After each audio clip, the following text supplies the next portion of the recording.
Welcome to the Bubby Brister Fantasy Football Podcast presented by Mountain Dew Baja Blast. Bubby is on vacation this week, so I'm joined here by Nick. You ready to do these box scores? Or I want to get mine out of the way. We'll get yours out of the way. You're really hurt by the situation. This fantasy season has got to be the most demoralizing, hurtful season, just by the injuries happening and then the up and down play of your fantasy players. If you make it out this year, I would say you have two things going for you. You got luck. Not even you drafted well. You have luck because the people you drafted actually did the job they're supposed to do and they didn't get hurt. And number two, your matchups just fell in at the right time, and because I've had good weeks and it just falls through, and I'm pretty sure Mr. Billy here is going to say he had a good team, but just a bad matchup, and just that's it, So yeah, Yeah, we're both 3-6. I'd rather be your version of 3-6, where you're just lost and hopeless, as opposed to my version of 3-6, where I like my team and I just keep losing winnable games. Like it's beyond frustrating. my 3-6 is the my 3-6 is the meme of Randy from South Park talking about I hear no bell yet, man. I'm all beat up. I hear no bell yet. Like, dude, stay down, sir. Stay down. You're not supposed to win anymore. I don't hear no bell. Year 3-6 is the kind that gets coaches fired. like families break apart. Like I'm gonna fire my coach as the general manager of this team. I'm gonna fire my coach in the season. You're having the kind of 3-6 where like the owner's ensnared in like a sexual harassment scandal. The GM just went missing. A boat party. He had a boat party. The QB is being investigated for gambling. It's like, oh, he tied with the mob. Tough. Yeah. All right. Yeah, I lost this one to the Punishers, 173 to 145. Rob Hine has won 2 in a row. He's up to 5-4. That's good for him. I am down to 3-6. Second loss in a row for me. I got Lamar Jackson back. I was feeling good about that. He got 37, but Stafford threw 4 touchdowns and wiped that out. Derrick Henry had a good game, 119 yards, 18 points. J.K. Dobbins, he had double digits all the way down. The only place he had a bad spot was a losing head coach. And even then, I think he was basically just going for high points there. He already had the game in the bag. Yeah, he's going for high points. Drake London went off for 9 catches for 118, 3 touchdowns. They're all spot catches too. It was just straight up Penix throwing it up for him to get it. They just exposed something for New England there. He's a target monster. Drake London has 4 double-digit target games in a row. He has 50 targets in his last 5 games. Damn. Yeah, that shows the ineffectiveness of Moody, McLeod, Pitts. He just falls off the fantasy cliff. The rest of the damn Falcons players, and if it ain't Bijan, then it's him. Sam Laporta even got off, man. 6 for 97 yards, a touchdown. He had a very dominant start to that Minnesota game, which was crazy. He was where I started getting frustrated when I saw Laporta putting up numbers early. I was just like, I'm done. I was like, this is where I lose. Yeah, Waldo Robinson, 9 catches for 46 yards. He's giving you 13 That's points. Solid. You're like, golly. Seattle defense rolled Washington that Sunday night game. 16 points. And even got add another 11 with the kicker. And his bench did a little bit something here, but nothing much to be talked about. Mason though Mason's the guy I have to circle though, because he's a problem in that backfield. Yeah, he's in trouble. But we've been covering these box scores, 9 weeks now. Have you ever seen this kicker before? Will Reichard for the Vikings? I never heard of him. Yeah, he's been around. I mean, he's rank 11. Rank 11, his best week was back week 7 against Philly. He had 18 points. I had him in another league. Um, I think I dropped him for somebody else. I picked up Fairbairn because the Texans can't score touchdowns, but they're good on field goals though. Yeah, he's doing good. Yeah, Waddle, another good week. 6 catches, 82 yards, 14. And then on my side of the ball, Rico Dowdle went Tomlinson again. That's fun. 130 yards, 2 touchdowns. The Panthers have finally figured out, like, hey, maybe we should give the guy responsible for all our wins the ball. That seemed to work last time. He didn't practice today, so we'll see how that goes. I'm 0-3 in his. I'm 0-3 in Dowdle's blow up games. That's a hell of a stat. Because his blow up games are just not like it's not like 20. Like his boom games are like boom, his nuclear shit, Boom. and you're 0-3. That's a hell of a stat, Billy. Um, Tyrone Tracy Jr. man, 18 yards rushing, man. Yeah, that's just. I said last week if I was going to do anything, it's going to start this week with him saving my season, and he basically he went to be the hero, and he tripped on his cape and got hit by a car. Damn. St. Brown 9 for 97. Nothing major, but serviceable. Stephon Diggs fell into the end zone, literally, for 3 for 38 for a touchdown. Zach Ertz, 4 for 46. And his stock's going to go down because apparently every start he's had with Mariota hasn't been good. So we'll see what it looks like for him. He's on the waiver wire if anybody's interested. I dropped him. Fair enough. Christian Watson, 258, and 51 of those was one catch. Yeah, I had low hopes for him. I had no A.J. Brown, who was on the bye week. I really had no other option there. I could have played Kenny Walker in the flex spot, but Watson was coming off a big week in his return game. So he's basically like my fourth receiver. Yeah, I mean, Christian Watson, very disappointed in him. He needs to go to a different team. I don't want to hear about, ever, like we said, since the drop on the very first game with Rodgers, it ain't been right. It just ain't been right. He seems like he's always one route away from pulling a hammy. That's interesting.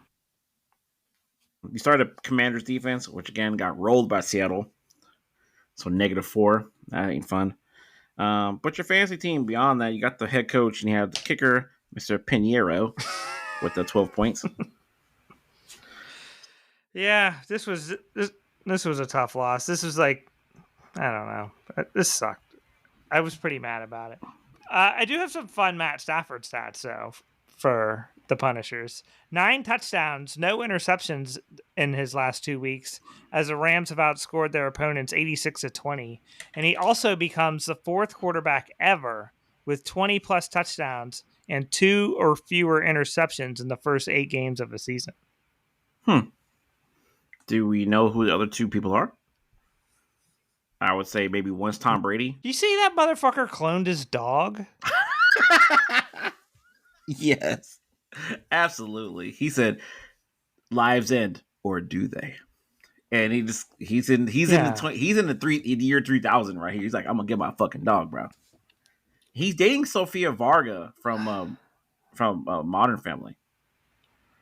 Oh wow!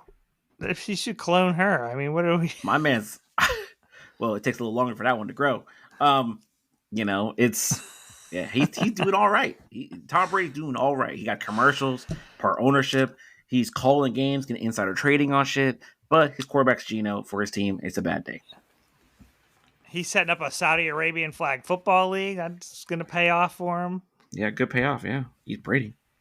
It's all wild. Right. So hat tip to Hine. Got his season right. Next up is Smash Hawk versus Sweetness 34. All of a sudden, Chris Heater, who was going pretty well as the season went along, he's now lost 2 in a row. He's 5-4. This was just a bad week for him. Josh Allen showed up, still under 300 yards passing, though. He did score 3 touchdowns, 34 points, and that was a third of his points. It was just single digits. Gibbs 7, Chubb 7, DK Metcalf 2. He had 6 yards. DK Metcalf had 6 yards. 6 yards. In a win. Yeah. I mean, it's that Steelers offense didn't have to do a lot, and they had a lot of short fields.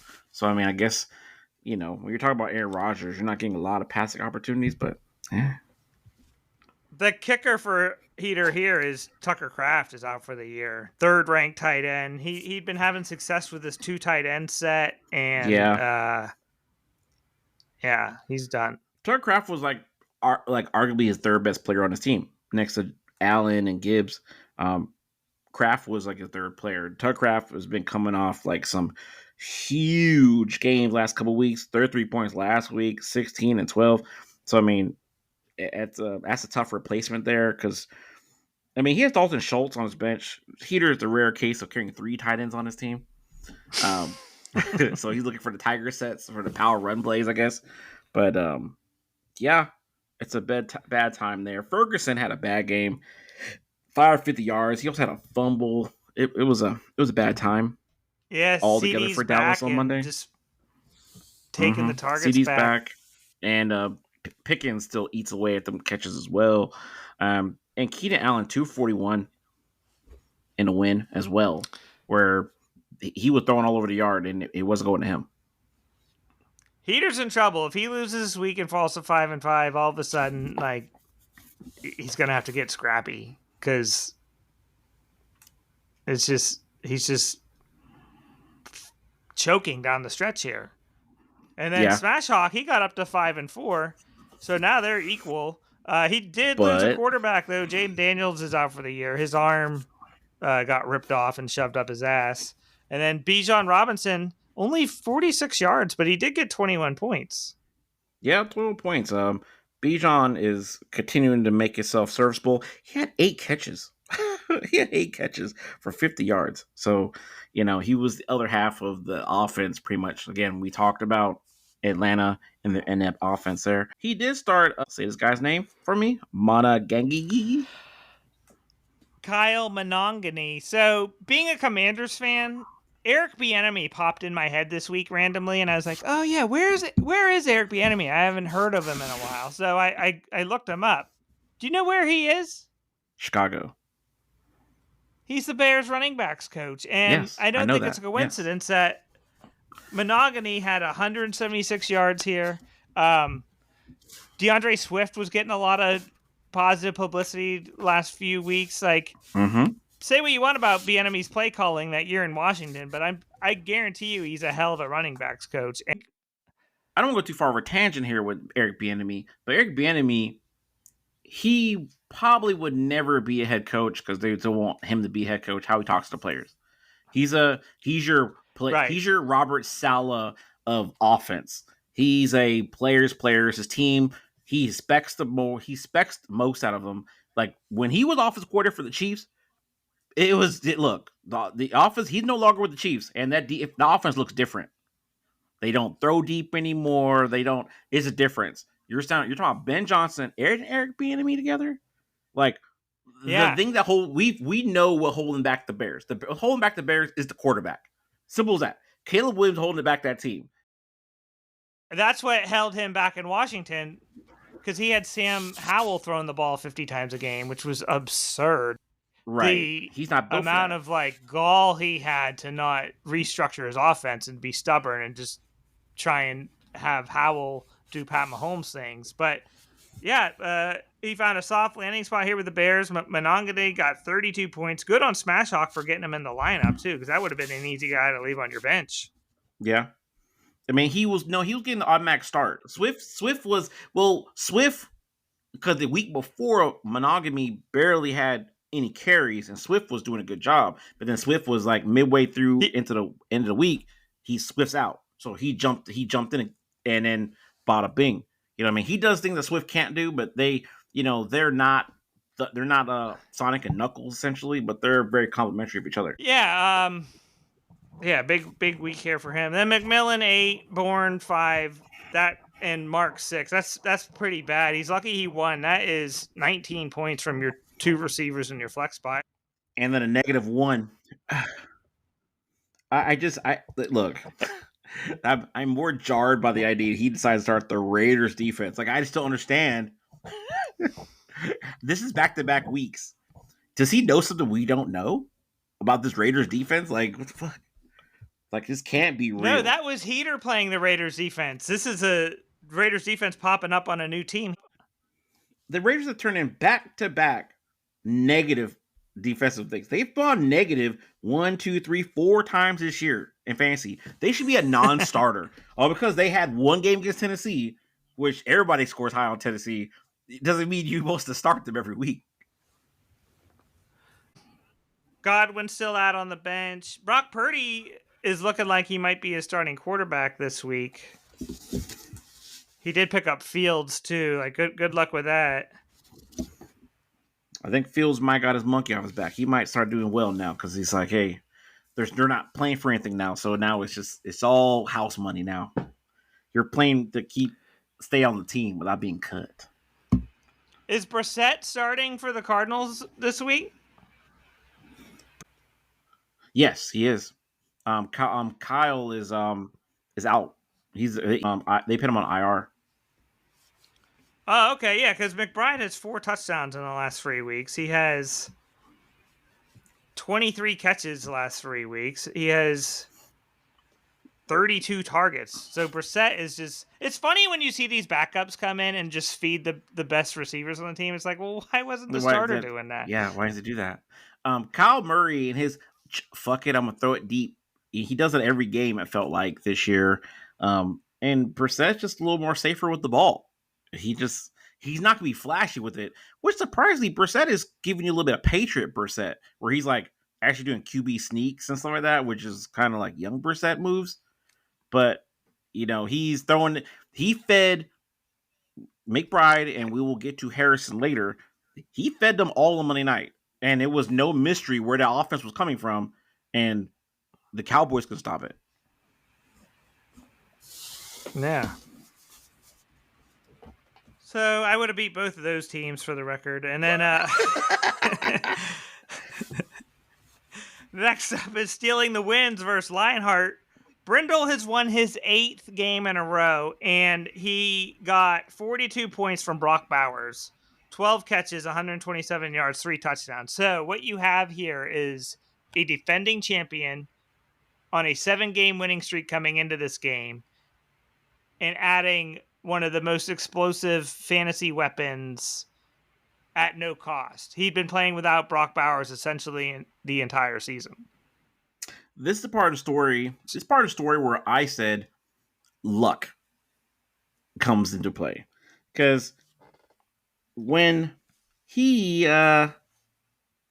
actually started, he started Brissett, and Brissett gave him 33 freaking points. Christian McCaffrey, through some satanic rituals, is not hurt this year at all. He's been healthy every single game. So it's absolute crazy. Number 1 ranked running back. Number 1 ranked running back. Montgomery is doing Montgomery things. Okay. All right. And Marvin Harrison Jr. has been up and down. But now, like we said, Brissett's playing really well. And Marvin Harrison 7 for 96 and a tutty. He's turning into... He could be a wide receiver 2. For real. He's going to get up there. Quentin Johnson, who... He's been playing off and on. He's been off for the last 3 weeks. So he's back on, I guess, now. He was left on the side of the road last week. Correct. And Brock Bowers is, like you said, for no cost, comes back and drops a 40 burger at the tight end position. It's a tough time. Him getting Bowers back at this level, at this time of the season, after what he did last year and so far this year. That's like when the Yankees used to add like David Justice at the trade deadline. Like this is a power move by Brindle to get this version of Brock Bowers back. I guess we'll see if Geno can keep up his end of the bargain. It's essentially what's going to come down to Brock Bowers going forward. But yeah, Brindle got high points again. He's done that multiple times this year. There's really not much Art could have done. He scored 122, which is respectable. You can win some games with that, but he really had nobody pop off. Aaron Rodgers at 19. Travion Henderson, he getting better as the year goes on. 16 points, 55 yards. Kareem Hunt, I guess I shouldn't have dropped him. He got another 15, scored a touchdown. Pacheco's hurt. Justin Jefferson scored a touchdown with J.J. McCarthy playing, so that's good to see if you're a Jefferson owner. Right, exactly. You know, Olave, it's time to play taps. It's over. You know what I mean? The season is, 357, and now Rashid Shaheed's been traded. I mean, all the targets go to him, but it means all the coverage go to him. Kittle's 4 for 32. He just hasn't been living up to what he is, you know? Yeah, he's a colossal disappointment. Like if we got a Yeah. all disappointing fantasy starting lineup, Kittle might be the starting tight end on that. Yeah, he'll be starting tight end on there. Pittman Jr., 20 points, 9 for 115. Greener pastures. He's getting after it. And Rashid Shaheed, 5 for 68. And he's now a Seahawk now. So he might eat into Smith and Jigma targets now. Maybe, yeah. I guess we'll see. That's Sometimes it takes receivers who change teams midseason, a couple of weeks to get up to speed. But good trade for the Seahawks. Pittman just killing it. He's the 6th ranked receiver, 3rd week in a row over 20 points. Yeah, he's been really getting after it now. After a slow start. No head Mm-hmm. coach for Art again. He just really doesn't use the head coaches. He rosters one though every single week. I mean, I guess he's ready to ride the Chiefs wave at the back end. JMO had a good game on the bench, so he does well when you don't play him, and he sucks when he does play him. That's the Russian roulette of playing JMO. 8th win in a row. That's big. That's big time stuff. Like he's gonna win more games on this streak than I might the entire season. And McCaffrey, I'm standing by my Otani claim for McCaffrey. Nah, we're not doing that. I'm not gonna let He's you Otani. slander Otani.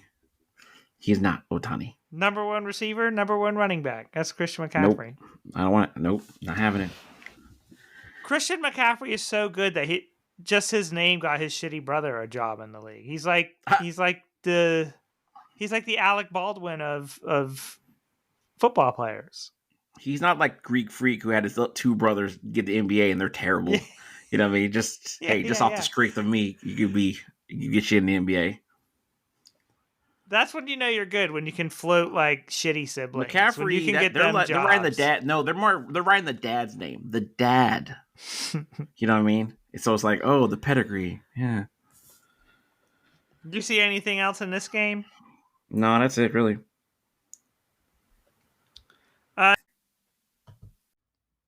So this brings us to our next game. Jones versus Jordan, the battle of the 2 worst team names in the league.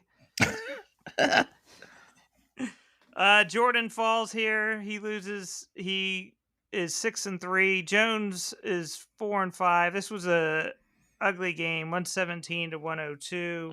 A bit of an upset when it comes to like the projections wise. Yeah, good point. Jones survives a losing head coach. Jordan opts not to use a head coach. Justin Herbert, 35 points, 3 touchdowns again. He's been doing very well this season. Number 2 ranked quarterback. Giente, 23 points, and the Raiders lost to Jacksonville. Yeah, only 42 yards rushing though, so it's kind of like, I guess because he had 5 catches for 47, so he's a major part of the offense, but, yeah. Yeah, this is good fantasy season, bad reality season, basically. Right.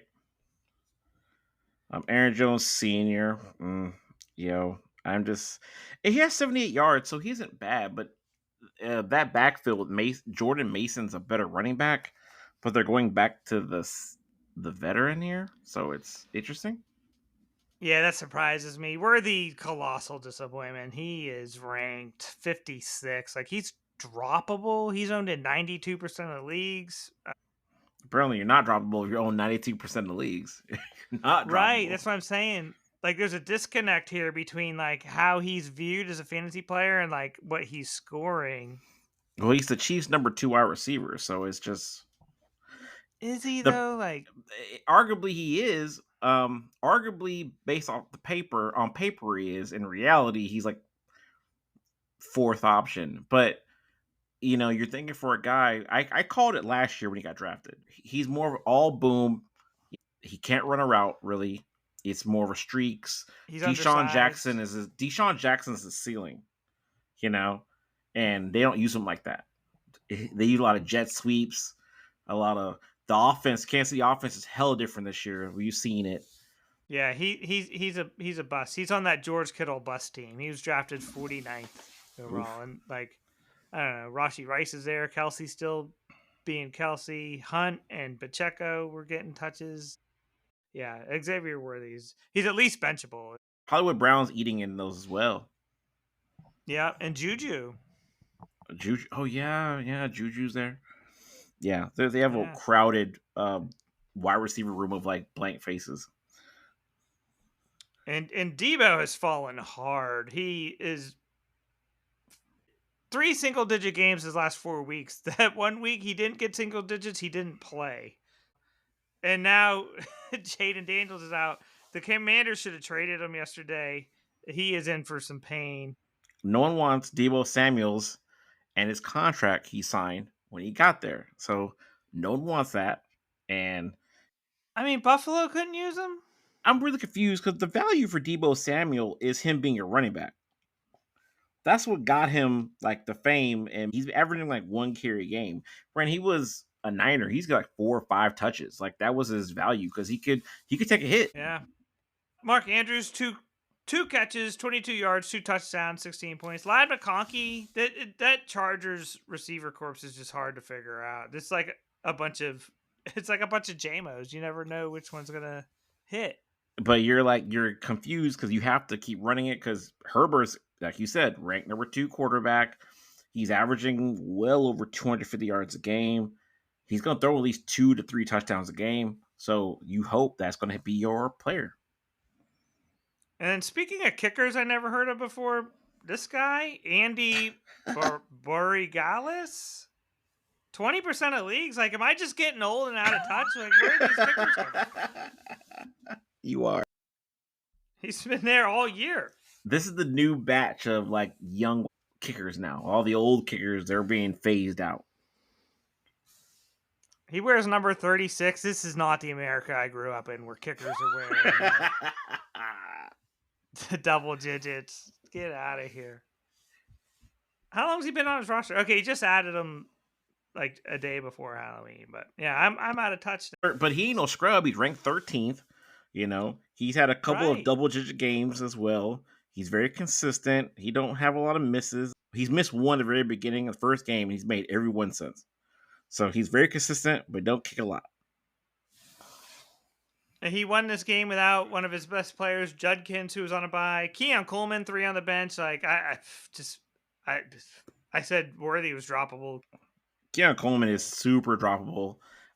You know, absolute like whoever creates these like numbers, the machine they use to spit out these numbers, the Keon Coleman number's wrong every week. He's like projected 10 points, so somebody picks him up to get 2 catches for 9 yards. I'm like, dude, you can't you can't be projected for 10 points if you don't hit 10 points. He's always projected 10 points at least, and he's only hit more than 10 points twice all year. He's always hitting under.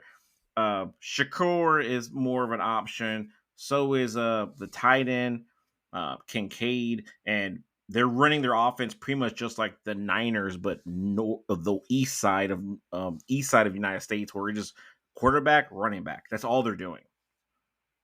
Yeah, it's like Josh Allen is just. Where are these passing yards? Is he throwing the ball to himself? I don't get it. He's throwing it. He's throwing it to Cook. Cook and Kincaid.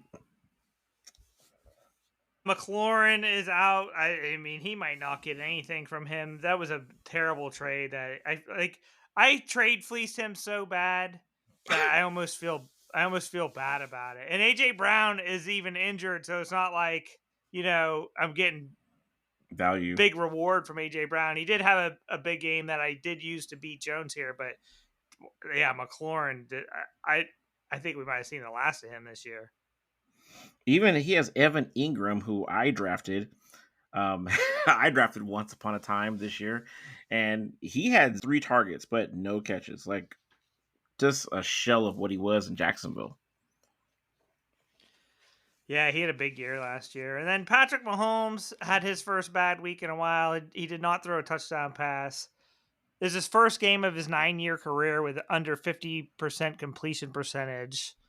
So that's basically why Jordan lost this game. Pretty A much. Chain, another good week, 67 yards on 14 carries. He caught another 6 balls, 10 targets for Achan. Jalen Warren just he's I don't know what to think of him. He's solid every week, but He's what you said. He's great at fantasy, terrible in real life. In yeah. real life he's but in fantasy he's very serviceable. He's a bowling ball. Yes, he does nothing fancy. He just bounces off people and gets the yards enough catches, enough yards, and he falls in the end zone to be serviceable. Yep, and Puka came back, big game, 7 catches, 95 yards, a touchdown, but he may or may not be injured again. And Jaden Higgins, he got stuck playing him, 1 catch, 4 yards. Stroud is hurt, so Davis Mills is throwing the ball now. That's interesting because he started Jay Higgins when he had Jennings on the bench. So he went for a guy who's number 2 on his team for a guy who's number 1 on his team instead of the guy who's number 1. So that's a choice he made there. Um, I mean, yeah. So that could definitely turn the tide there for him. Second down week in a row for Tyler Warren. 9 points last week, 7 points this week. That's just probably a part of the rookie wall or teams like now knowing the game plan for him. He had 5 catches, but only 26 yards. Not short yard stuff. Alvin Kamara. It's time to pack it up. Time to pack it up. Time to pack it up. Pack it up, man. Like it is getting bad. These roads are iced over, man. It is bad times. It is, man. And he's like he's hurt, and then he's keeps getting hurt, but he'll play next following week. I thought they just need to all together just run with the other guy, find another dude. I think the third string running back is Neal or something, whatever. Just run him, because it's time for the youth movement in Saints. Because Alvin Kamara is washed. It's over. 23 carries, 63 yards the last 3 weeks, 13 fantasy points. That's almost a month. Yeah, we're taking week 1. He had 17 points right off the gate. And then he used to bail you out with his receiving, and he has 6 catches for 28 yards the last 3 weeks. So you missed the glory years of Alvin Kamara with Drew Brees, where he would just get like 80 yards rushing and 80 yards receiving, and he was a touchdown monster. He's a future fantasy Hall of Famer for us. For sure. Maybe as soon as next year, because his career might be over.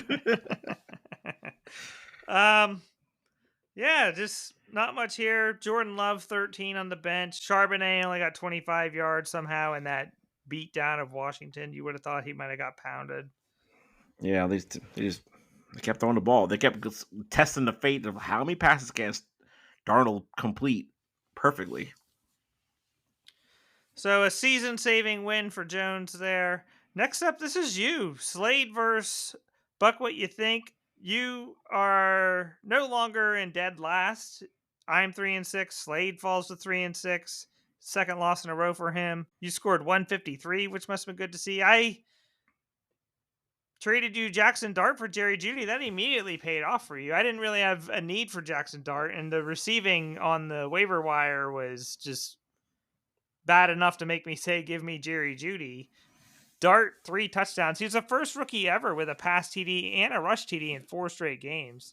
Yeah, Jackson Dart, were you happy to plug him right in your lineup?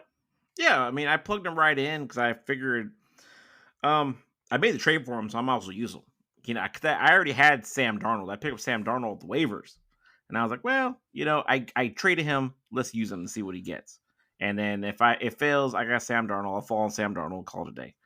I just want to get the stench of Jerry Judy off my team, and so I was happy to I, get rid of him. I I felt bad when I saw Dart pop off, but now looking at Darnold's 39, it wouldn't have mattered. You still would have won. Actually, he Yeah. outscored Darnold. So Also, there's a B Knight had 27 yards, 8 points. Singletary actually had more points than Tracy did. And a weird one, he had 43 yards. he's Yeah, he had more carries, a little bit more carries there. That's a weird. It's bad and worse. That's all it is, really. Singletary, this isn't 2019, so I don't know what to say about him. That's bad coaching. It really is. Like Tyrone Tracy's a second year guy. He could use the reps. Like even though he lost the job to Scottaboo, like Tyrone Tracy is still a part of your future. Singletary's he's literally roster filler at this point. But you have to ride a hot hand though. If you're a coach playing for your job, you just can't be like I'm gonna keep doing it. And Singletary had a little more carries, but he ran more. If that's what it was, that's fine. If it was riding a hot hand, I can live with that. But Dable alluded to in a press conference or like a media scrum earlier in the week that Singletary was going to get some run here. So I think this was a premeditated murder. Probably it was eight. He ran. It was 8 for 43. So it was some hot. There was some hotness to That's that. some good YPC. Yeah. Nico Collins 7 for 75, and a lot of that was after when Mills got in the game. Mills doing what we said, what backup quarterbacks do. Hey, I'm in the game. You're my number one. I'm throwing the ball to you, okay? And it's gonna be slants and quick outs, and I'm gonna get you the ball, okay? Do you think there's a thing where the starting quarterback wants to keep his guys happy, so he tries to spread the ball around a little more, but then a backup comes in, and he's just like, "Fuck it, Terry's down there somewhere." Mentality. Absolutely. Unless you're a quarterback that has the cachet to let's say, I'm gonna pass the ball around, and I don't care what y'all feel about it, because I'm here to win games, and that's what we're gonna do. Not everybody can be Tom Brady. Not everybody can be Peyton Manning, which is like, shut up. Peyton Manning tell you to shut up. Yeah. Just shut up. You know what I mean? Drew Brees will get you the ball. That and some guys just like Drew Brees, Philip Rivers, Herbert gets you the ball. He just spreads the ball around. We're gonna get there, but Joe Flacco is one of the quarterbacks now that spread the ball around. It gets everybody the ball now. I think it's just depending on how your system is and what kind of talent they have on their team. Hey, this guy we're paying him like a top 10 wide receiver. We need to use him like so. But Rashi Rice and Oronde Gadsden are really helping you out. Like, you're not dead yet. I'm dead. I'm official. I'm look.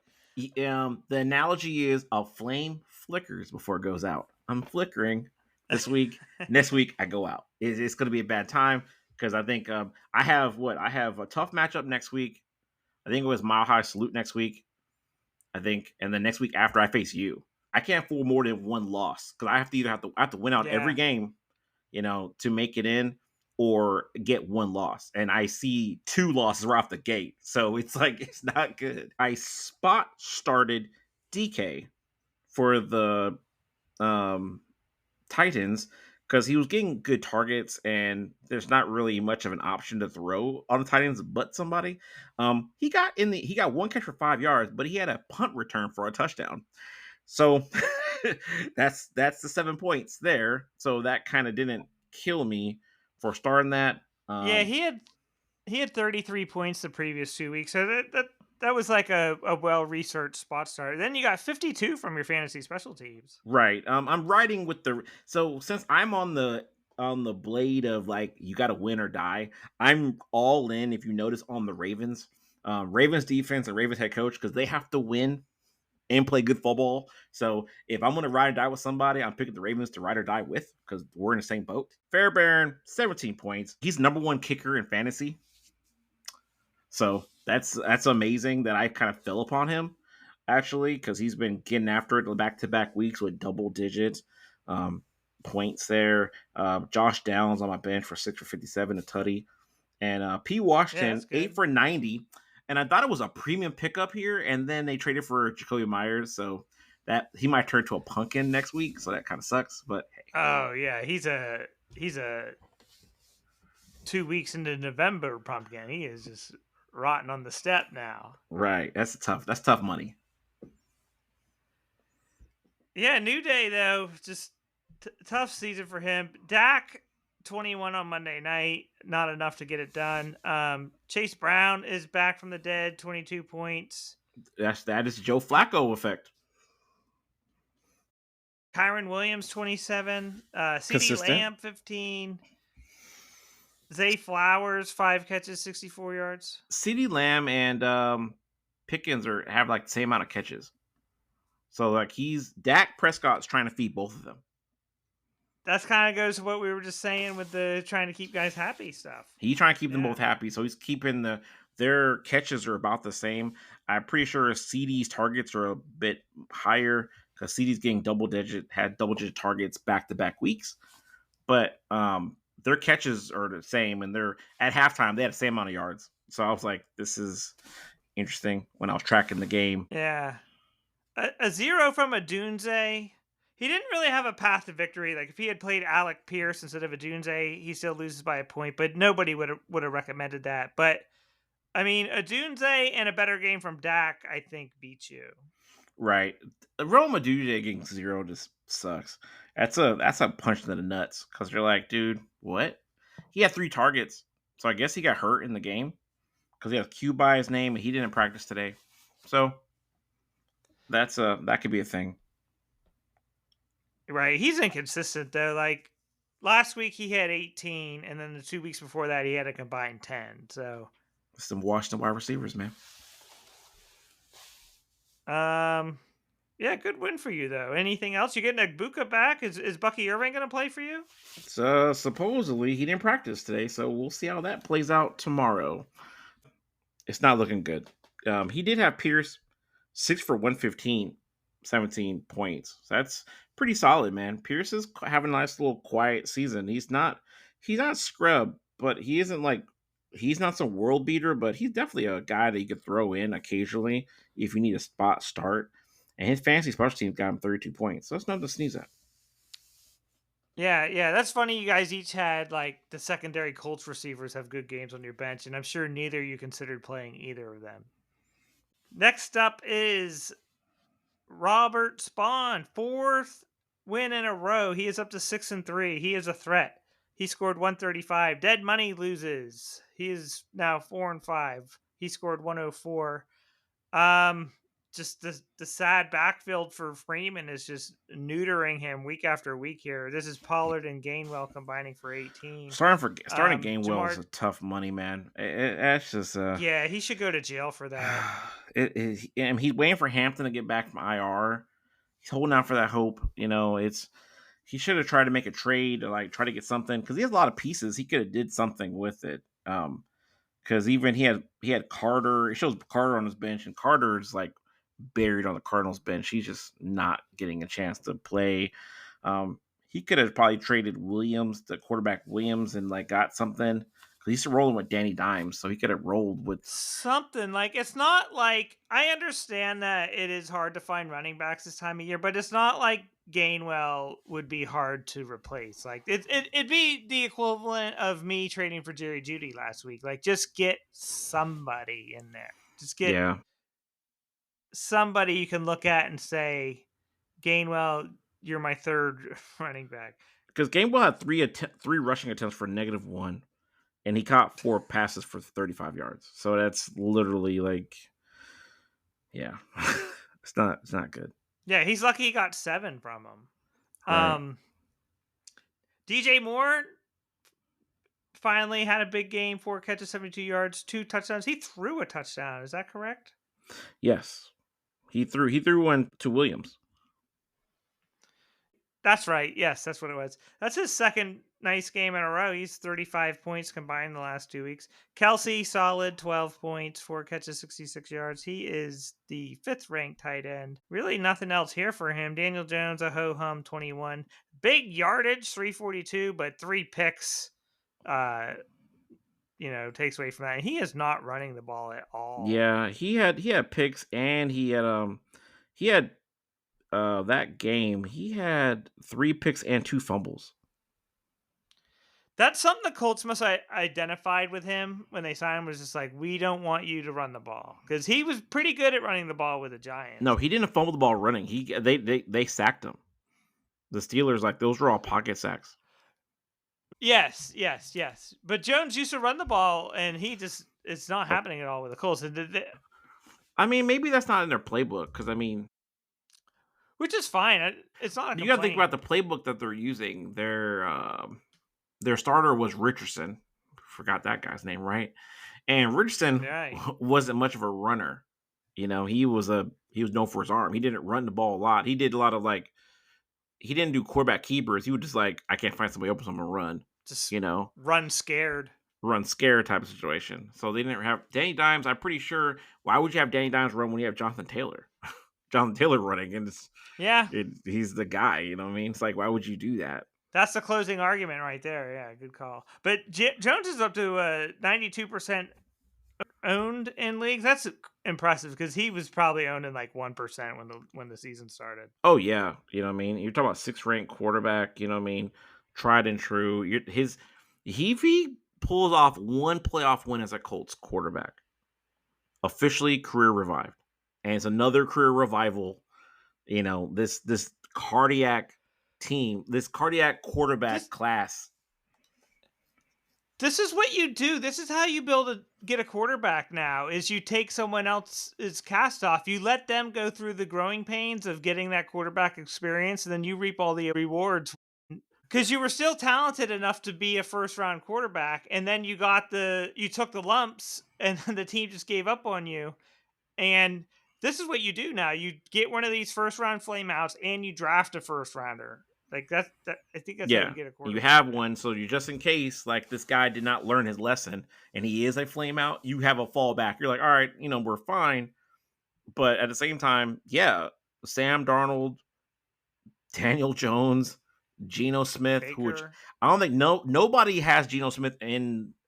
He won't see we won't see a stat line, but he had 4 touchdowns this past week, which is crazy. I would have won a game if he had done that. This was the Geno Smith that me and you had on our team. We wanted earlier this season, right? And then he just went to absolute shit, and now he's back to where he was before. So he was going to get cut. They're about to full on blow up the quarterback position. And now if he ends the season strong, they'll be like, we understand you didn't have Brock Bowers. We're going to get you wide receiver, Gino. We're going to work with you. Right. The whole scenario changes now. Yeah, bad game for Dead Bunny. Spawn wins again. Drake May 24. Josh Jacobs just he's in the fantasy MVP conversation. Yeah, he is. Josh Jacobs, ranked number 5 running back. He is the Packers offense. The Packers offense can't do nothing without him. If he goes down hurt, it's a wrap. Their Super Bowl aspirations are done. Jordan Love cannot carry this team. Josh Jacobs is the engine that pushes this team. Yeah, he has a touchdown in every game except for week 3. Javonte Williams 13, Smith and Jigba 21, 8 catches, 129. Shakir for Buffalo. This guy's an all-pro season. I remember last year I was talking hot cash shit about him last year, and I'll apologize now because last year the offense was different. He caught a lot of with DK Metcalf. His routes were smaller, so he had a bunch of catches, but there were like he had 6 catches for 66 yards, 8 catches for 75. It was like he was catching short passes. And now he's just rifling off monster game after monster game, 8 for 129. He looks like the Smith and Jigma from Ohio State that you drafted. You drafted this guy to look like this, and he looks like it. Yeah, number 2 ranked receiver. Fryermuth got a start at tight end. It paid off with a touchdown, 11 points. Hubbard is in trouble, though. Chuba is yeah. He doesn't run. He gives you different than what Rico gives. Rico is a one cut downhill runner, and he's small. So he's small and he's kind of strong. Where Chuba is kind of bigger and he runs a little bit slower, but he's great at pass blocking. So that's the thing. He had 5 carries for 17 yards. And he had one. he had one target and he did not catch the ball. So that's not convincing, knowing the fact he just got a contract last year. So Carolina's got to figure some things out there. Well, Yeah. the what they're doing right now, like two running backs can work for them because they need to limit what they're asking out of Bryce Young, and their plan is to get like a lead by a field goal and just sit on the ball, and he can help them do that. Nothing on his bench really. It's not good when you look at them for Chuba, especially if the Panthers build a large league as the Saints, offering potential for some garbage time touches for him. They're like he's essentially purgatory now. You could just he's almost drawable, pending an injury. You'd keep him just in case Rico gets hurt, but man, he's bench. You just throw him to the bench now. So I have Rico. I just was thinking, should I offer Tyrone Tracy for Chuba Hubbard? And I think he would at least be like, I might want Maybe to do because at that. least Tyrone Tracy's the starter. Ish, yeah, Yeah, but she yeah, is a starter. um, You know, yeah, good win for Spawn. I believe he's the season points leader too by a lot. And this mm. takes us to the last game on the docket. Moss lost 3 in a row to start the season. He won 3. He's now on his second 3-game losing streak of the season. He gets 3-6. Loses a tough one here by 6 points. Brandon has now won 3. He's 5-4. This was 151 to 145. We'll start this with Flacco, 44 points. He went over 400 yards for the first time in his 18-year career. No quarterback has thrown for more yards after their 40th birthday in a single game. Not Aaron Rodgers, not Tom Brady, not Warren Moon. 4 touchdowns against the Bears. They still lost somehow. Do you think Flacco is a Hall of Famer? Well, yeah. I mean, if you would have if his career ended as a Raven, I would say yes, but not first ballot. Oh, I think he's the floor for quarterbacks. Like, yeah, right. he'd be He'd been one of the like, worst ones in there, I would but say no. he Right. I should would be in say there. no, but then I would say no, not first ballot. But you're put him in eventually. But now, I would argue that maybe he is first ballot. He had a run with the Browns, got them into the playoffs, was killing them, killing the game. Right. A couple of years, like 2 years ago. Right. And then he was back at home again on his couch, and then he's in Cleveland. Everything sucks, and now he's a Bengal, and yeah, the Bengals are losing games because the defense sucks. But 470 yards is nothing to sneeze at. You have to be losing to throw 470. Like that's a hell of a passing. That's that Jared Goff does that occasionally. He'll do that once a year, throw for like 400 some yards. Like, what are you doing, Jared? So Flacco is up to the 16th ranked quarterback. That's insane. Where he came from. 44 points, 31 last week, 38 the week before. He was benched. He was a starter. He was benched, got traded, and then now here he is again. Right. Escape from Cleveland. Escape from Cleveland, and then starts rifling off 27, 38, 31, 44. Shit. He said he's 16th. He'll end top 10. He stays at this, he might end at top 5. He had a path to victory here. He had a Jaguars winning head coach on his bench. He plays that, he wins. Mm, mm. But he got a 0 from the Jags defense. Kamani Vidal had 7. He's tough to read. He's either all or nothing. Yeah. They were reeling. They lost their left tackle, Joel Alt, again for the season. So they're reeling. So they're like, dude, they abandoned the run altogether at that game. It's a tough time. He has Trevor Lawrence on his bench there, 2 rushing touchdowns. That's a weird one. I don't blame him not starting the Jaguar head coach because it's you're a bit scared on the idea that this guy they won the game 1 point in overtime. So that's not a resounding man. I should have started y'all. It's like, yeah, y'all could have lost. Wins the game though if he did it. Yeah, it's true. He didn't have DeAndre Swift. Brian Thomas is on his bench. He's now injured. Just a terrible season for him. 39th ranked receiver. He was a darling in the preseason. He was my keeper league. If this was a keeper league, he was the guy I would have kept. Yeah, he fooled a lot of people this year. Now they traded for Jacoby Myers, so it was probably not going to get any better. Yeah, we'll see. He didn't practice today, so he probably won't play this weekend coming up. And Joe Meyer has to learn an offense and kind of learn some plays and keep pushing. He's a former quarterback, so it shouldn't be that hard for him, but we'll see. ATN 24 points. He's having a nice year. Yeah. Pickens 13 points, like you said, the identical stat line to CD Lamb. How did Brandon win this? Because when you just look at this as a whole, it looks like DeMoss should have won. Well, because when you look at it, Brandon, the guy I'm circling is T. Higgins right there. That 33 points. T. Higgins, man, that was his best game of his season. He was going crazy. He was making some hell of plays. They paid him, yeah. Touchdowns in 4 of the last 5 weeks, too. Jordan Addison did not survive the switch to J.J. McCarthy. He had his worst No. game of the year. Only 2 Yeah. catches, 7 points. First single-digit output from him. And then Dalton Kincaid popped off. 6 catches, 101, and a touchdown. James Cook here, 114 yards rushing, 23 points. He has a Q by his name, too, so there's a lot going on. People are getting banged up. Number 5 running back in the league. He didn't practice Wednesday.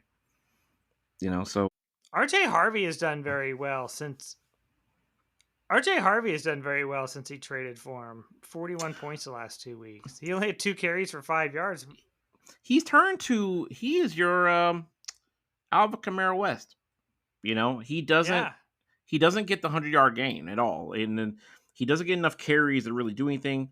He had 2 carries for 5 yards, but then receiving, he had 5 catches for 51 yards, and he fell in the end zone. And he's been like getting at least a target every game with comes receiving. So the last couple games, he's been kind of breaking out. I guess he's finding his little niche for him. So it's not bad. He is going to be next season's post-hype sleeper. Someone's going to get a good deal on him next season. Yeah. Dalton Kincaid, 6 for 101. He's been coming on real strong of late. Ranked number 8 tight end. Yeah, that's it really for him. Bo Nix, 24. He just enough to get by. It's a shitty bench still. Your boy Color Sutton, 1 catch for 30 and a tutty. Saquon Barkley, he won the game without Barkley. That's big. Yeah, that's big. You know what I mean? But that shows like Harvey gave him value to push him over. And Higgins had his like breakout game. Because if Higgins had a regular game of 20 points, that's not enough. It's like not enough he has 20 or 22. 33 put him over. Harvey had a good game, just enough. Kincaid had a good game for a tight end. 6 for 101 and touchdowns, great. Niners defense to give up too much ass. And the Bills beat the Chiefs. Because again, if the Bills lost the Chiefs, there you go. Yeah. This was a 16-12 fantasy special teams matchup. So in a high scoring game, they low outputs from the which is rare. Defenses, kickers, and head coaches. Yeah. That's it, really. But interesting, he's lucking out because he picked up Stroud and Stroud got hurt, so he's looking for somebody. He's going to look for somebody eventually because Bo Nix will have a bye week before it's all said and done. Did you have a player of the week? My player of the week is T. Higgins. T. Higgins made a hell of a play. Couple of great grabs. Usually, when you talk about the Bengals wide receivers, is always Jamar Chase, and I think I think we didn't really bring him up really, but T. Higgins made a hell of a play on the sideline. Looked like it was pass interference and offsetting whatever. He snagged it and just ran it in the end zone in that crazy Bengals Bears game. So yeah. First guy I thought of was Brock Bowers. So I mean, he missed 4 weeks. Even the weeks he played before that weren't very good, where he combined for 23 points in weeks 2 through 4. And he came back with a vengeance. 42 points, 12 catches, 13 targets, 3 touchdowns. He had 0 touchdowns on the season coming into the game. I mean, I guess that's where, like, when they say people's injuries, are they real or fake injuries? I guess it was a real injury because they kept saying, like, he needed to rest to actually heal. And he was trying to play through it. And his stats showed he couldn't do it. And, man, this guy was he was a man among children out there. Like he caught that post route for a touchdown, and he was just like he outran a free safety. Like, wait a minute, your tight end shouldn't be moving that fast, and he just so it was like prime time Kittle, like back in like 2020 Kittle. Kittle on steroids. Mm-hmm. He probably is on steroids anyway. Um, So at number one you got Lionheart 8-1. At number two you got Spawn there, followed up by Jordan. They're both tied for second at 6-3. Then you have a nice four-way tie for fourth place with Mahai Salute, the Smash Hawk, Punishers, and Sweden 34. And then you get a little Haas Posh at 4-5 with Mark Jones and David Freeman. And then you have the waste baskets of the league. Us bottom five here at 3-6. We have outside shots of making the playoffs. At the bottom, though, our playoff percentage is it goes as low as 12% for some teams, and then 14, 23. Like you have the highest chance to make the playoffs of the bottom feeders. If that makes you feel better, you're sitting at 23%. So the bettors in Vegas like your chances based off your schedule and your roster. yeah, what's funny is Jones and Freeman are the only two 4-5 teams, and Jones has a 40% playoff chance, and Freeman has an 18% playoff chance. They must see that Kenny Gainwell backfield. I was like, oh no, it's a negative 22 from the other 4-5 team. That's a big difference. That's something to watch out for. One of them is going to get wrecked this week and fall into the pit. Right. One thing I was just looking at this like stat, you're looking points for and points against. Like you said, Spawn, he scored the most points, almost 1,400 already. But then Stealing Wins had the most points scored against him at 13,333. That's tough. Where you look at Lionheart, his points against him was 1,118. Again, now we're talking luck once again, because that's easily the third lowest points against him. So when teams face him, they all tend to have their worst week against him. Yeah. You don't win 8 in a row without some luck. That's for sure. Correct. So I mean, that's where it's tough. It's fantasy bull jive. It's like I said, it's been a tough year, and we got to keep plugging along, Billy. Keep hope alive. You ain't hear no bell. We can't quit like the Meow Mix Carolina Panthers podcast. Yeah, We finish what we boo. start here. Yeah, to the Hall of Famer, I got the 2003 third overall first round draft pick out of the University of Miami. This is a 6'3", 229-pound wide receiver. We're number 80. He is 11th all time in NFL career receptions Okay. and NFL receiving yards. He All right. played his first 12 years in Houston. He holds Yep. nearly every Texans receiving records. He went to the Colts and finished his career with the Titans. Yeah, that was terrible. 2-time All-Pro, 2-time second team All-Pro, 7-time Pro Bowler, 2-time receptions leader, 2-time receiving yards leader, PFWA All-Rookie Team, a member of the Texans Ring of Honor, a BCS National Champion in 2001, part of the Texas Sports Hall of Fame, the Houston Sports Hall of Fame, 1,062 career receptions, 14,185 receiving yards, 70 touchdowns. This guy is so underrated that he should have been in our Hall of Fame by now. It took 3 years to get in. Do you know who this is? Mr. Andre Johnson. He is my man he's a U legend. He's part of that incredible like Miami University team. He was on Greg Olson's team. Like Willis McGahee was his running back. I'm that team was so stacked. I think you remember him because every time he plays against Commanders, he would kill y'all. For whatever reason, like Andre Johnson shows up and FedEx Field, and he would just destroy the Commanders. Yeah, he should have been a household name. He was just very unassuming on a bad Texans team. He had David Carr throwing the ball to him, not good. Then he had Schaub, and Schaub had some moments. but it just didn't stick well for him. But he was devoted to the Texans. He didn't ask for a trade. He wrote it out, and I think when the Texans want to get rid of him, he should have wrapped it up. He went to tight ends. He was a shell of himself. It's just you're like, dude, what are we doing here? They're looking at each other like, do you still want to do this? Yeah, he went to the Colts in 2015, had 500 yards. Remember they signed Frank Gore that year too, and Yeah, man. Colts. it just didn't work. And You know then what? Shout out to the Colts GM because Colts GM, man, he is gonna try something. He's gonna pick up anybody off the trash heap because he's the same guy who picked up Joe Flacco. He had Matt Hasselback at the end of his career. Philip Rivers had in a career. He's like, dude, I want all you guys. I love you guys. he's like, "You won me a fantasy championship. Come on, Like, come on like in, hell help yeah, us man. I out." remember you were great like 5 years ago, man. Come on now. Let's go. It's like this is not the NBA, man. You just can't pick up old players and hope to win with them. Yeah, Andre Johnson had back-to-back 1,500-yard receiving years in '08 and '09. Just he never had double-digit touchdowns though, but yeah, just a great career quietly.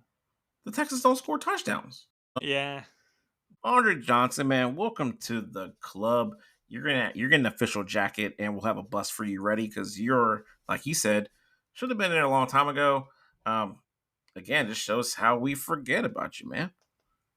Hell, there's some other Texans we might just induct a couple more Texans because there's a lot of Texans players that deserve some love. Yep, yep. So we'll be back next week. Thanks for listening, everybody. Have a good day, man.